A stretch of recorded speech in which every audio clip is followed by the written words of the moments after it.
பல்லி பல்லி பல்லி இருக்கா வீட்டுல? எத்தனை பல்லி இருக்கு? 2 பல்லி இருக்கா?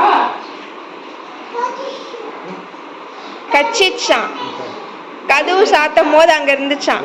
கதவு சாத்தும் போது இருந்துச்சா?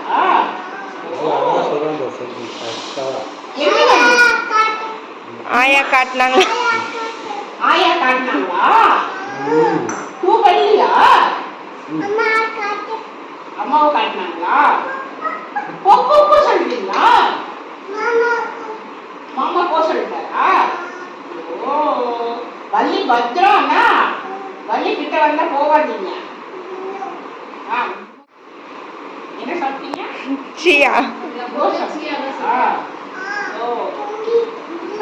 தூங்கிட்டு போ சொல்றீங்களா? சாப்பிட்டு தூங்கலையா? அம்மா தூங்கிட்டு குளிச்சிங்களா? சோப் போட்டீங்களா?